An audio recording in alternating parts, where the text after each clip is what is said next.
Welcome dear students. आज हम discuss करेंगे कि मैनोमेट्रिक मेथड जो है वो क्या है और मैनोमेट्रिक मेथड के थ्रू हम जो है वो वेपर प्रेशर को कैसे कैलकुलेट कर सकते हैं। आज का हमारा टॉपिक है measurement of the vapour pressure through manometric method. पहले हम देखेंगे कि वेपर प्रेशर जो है वो किसे कहते हैं, देन जो ये मेथड है उसको एक्सप्लेन करेंगे कि इस मेथड से कैसे हम वेपर प्रेशर को जो है वो मेजर कर सकते हैं। वेपर प्रेशर बेसिकली क्या है कि कोई भी लिक्विड जब अपने ही वेपर्स के साथ इक्विलिब्रियम स्टेट में हो तो उस वक्त उसके वेपर्स जो प्रेशर एक्सर्ट करते हैं किसी भी टेम्परेचर पर, किसी दिए गए टेम्परेचर पर, वो उसका वेपर प्रेशर कहलाता है। इसकी डेफिनेशन है हमारे पास, pressure exerted by the vapours of a liquid when it is in equilibrium with its vapours at a given temperature. इसकी अगर आप मजीद डिटेल जानना चाहते हैं तो इससे प्रीवियस लेक्चर में हमने वेपर प्रेशर का टॉपिक जो है वो डिस्कस किया था, तो आप वहां से इसको जो है वो चेक कर सकते हैं। Manometric method one of the most important method है और एक्यूरेट मेजरमेंट मेथड है कि इससे जो है वो एक्यूरेट मेजरमेंट होती है वेपर प्रेशर की। इसकी कंस्ट्रक्शन को अगर हम डिस्कस करें तो इसमें राउंड बॉटम फ्लास्क है, थर्मोस्टेट है, मैनोमीटर है, थर्मोमीटर है और ग्लास ट्यूब जो है। इसके डायग्राम भी नेक्स्ट हमने जो है वो देखें। इसमें ये राउंड बॉटम फ्लास्क है जिसमें हम वो लिक्विड लेते हैं जिसका वेपर प्रेशर हमने मेजर करना होता है। ये थर्मोस्टेट है। थर्मोस्टेट ऐसी डिवाइस को, ऐसे ऑपरेटर्स को कहते हैं जो टेम्परेचर को कांस्टेंट रखता है जहां हम उसको मेंटेन करना चाहते हैं। थर्मोमीटर लगा हुआ है जो टेम्परेचर को नोट करता है। राउंड बॉटम फ्लास्क एक यू शेप ट्यूब में फिटेड है जो दूसरे एंड से मैनोमीटर के साथ जो है वो अटैच है। ये मैनोमीटर है जिसमें मर्करी लिक्विड जो है वो भर रखा है और ये स्केल है जो उसकी इन दोनों जो लिम्स हैं उनमें हाइट्स को जो है वो मेजर करता है। राउंड बॉटम फ्लास्क जो कि थर्मोस्टेट में है, साथ में उसके थर्मोमीटर है जो कि डायग्राम में हमें नजर भी आ रहा है।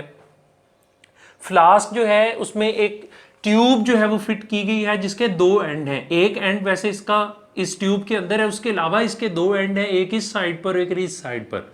ये वाला जो है ये वैक्यूम पंप के साथ जो है वो अटैच किया जाता है। वैक्यूम पंप, वैक्यूम पंप जो है वो एयर को इवैक्यूएट करने के लिए जो है वो यूज होता है और दूसरी तरफ से इसको जो है वो मैनोमीटर के साथ अटैच किया गया। इसके ऊपर दो स्टॉपर्स लगाए गए हैं कि जिस तरफ वाले पाथवे को ओपन करना चाहें हम ओपन कर सकते हैं, जिसको क्लोज करना चाहें उसको क्लोज कर सकते हैं अकॉर्डिंग टू द रिक्वायरमेंट।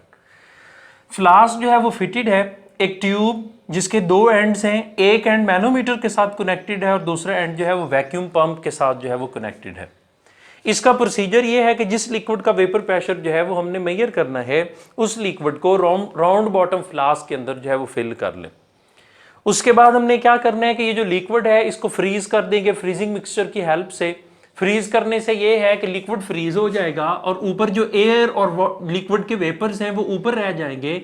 ये वाली टैप बंद कर देंगे और ये वाली टैप ओपन करके इसको इवैक्यूएट करवाएंगे। इसमें से जो एयर और वाटर वेपर्स हैं उनको हम जो है वो रिलीज करवा लेंगे। नेक्स्ट इसके बाद प्रोसीजर जो है वो भी देखते हैं।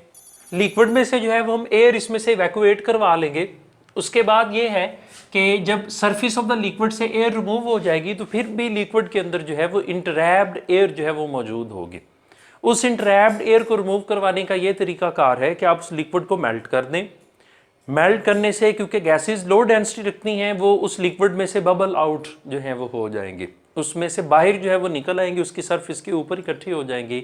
और लिक्विड को दोबारा फ्रीज करवाएं क्योंकि लिक्विड जो है उसका फ्रीजिंग टेम्परेचर जो है वो हाई टेम्परेचर है, जबकि गैसेस जो हैं उसके अंदर वेपर्स या एयर इंटरैप्ट जो है उसका फ्रीजिंग टेम्परेचर बहुत डाउन होता है। लिक्विड फ्रीज कर जाएगा, वेपर्स और गैसेस जो उसकी सरफेस पे मौजूद हैं वो फ्रीज नहीं होंगी, तो हम इसको दोबारा से वहाँ से इवैक्यूएट कर लेंगे। फिर इसको दोबारा मेल्ट करें, फिर फ्रीज करें, एयर इवैक्यूएट करवाएं। इस प्रोसेस को अगेन एंड अगेन हम रिपीट करेंगे तब तक जब तक कि पॉसिबली उसमें से सारी की सारी जो एयर मौजूद है उसको रिमूव ना करवा लें। अब एयर को रिमूव करवाने का यहाँ पर्पज़ ये है क्योंकि हम प्योर लिक्विड का वेपर प्रेशर फाइंड आउट करना चाहते हैं। अगर हम एयर को रिमूव नहीं करवाएंगे तो एयर प्लस लिक्विड वेपर्स जो हैं वो मिलकर कंबाइंड प्रेशर जो है वो देंगे। वो प्योर लिक्विड का प्रेशर कंसीडर नहीं होगा, वो mixture of the air and the liquid vapours जो है वो कंसीडर होगा। तो इसलिए क्योंकि हम प्योर लिक्विड का वेपर प्रेशर फाइंड आउट करना चाहते हैं तो हमें प्योर लिक्विड के ही वेपर्स चाहिए हैं, उसमें एयर जो है वो मिक्स्ड एयर जो है वो नहीं चाहिए है।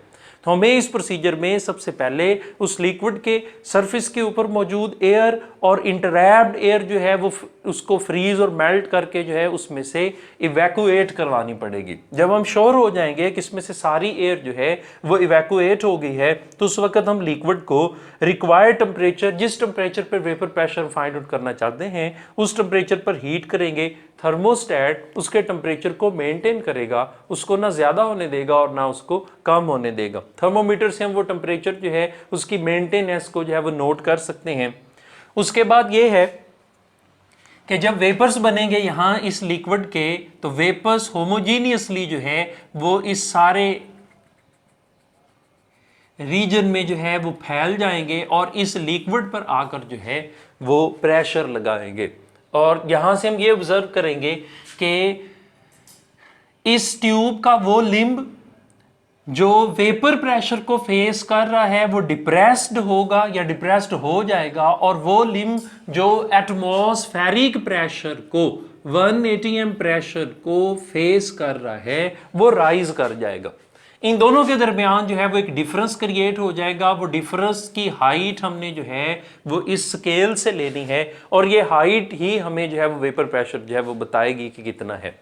इसका तरीकाकार ये है कि वेपर प्रेशर जो है बेसिकली वो सम है डिफरेंस इन द हाइट्स और vapour pressure of the atmosphere, क्योंकि जो ऑपोजिट एंड है उस पर एयर प्रेशर काज कर रही है, जो ये लिम्ब है इस पर एयर प्रेशर जो है वो काज कर रही है, और इसका ये रिजल्ट है कि लिक्विड को पहले तो इतना प्रेशर लगाना पड़ेगा कि वो इसके प्रेशर को जो है वो कैंसल आउट कर सके या इस इफेक्ट को नलीफाई कर सके। तो इस वजह से हम कहते हैं कि लिक्विड का जो वेपर प्रेशर है वो हमारे पास किसके बराबर है, वो दो चीजों के बराबर है। एक प्रेशर ऑफ एटमॉस्फेयर जो कि उस एंड पर लग रहा है, प्लस उसके बाद जो दोनों लिम्ब्स हैं उनमें जो हाइट का डिफरेंस निकलता है, इन दोनों को सम करने से यहां पर जर्नल जो एटमॉस्फेरिक प्रेशर है वो 760 मिलीमीटर ऑफ मरकरी में काउंट किया जाता है या 76 सेंटीमीटर ऑफ मरकरी में, और हाइट भी मिलीमीटर और सेंटीमीटर में काउंट करके इसमें ऐड कर देते हैं और फिर जिस मर्जी यूनिट में कन्वर्ट करना चाहें इसको जो है वो कन्वर्ट किया जा सकता है। होप सो कि आपने आज के लेक्चर को जो है वो अंडरस्टैंड किया हो।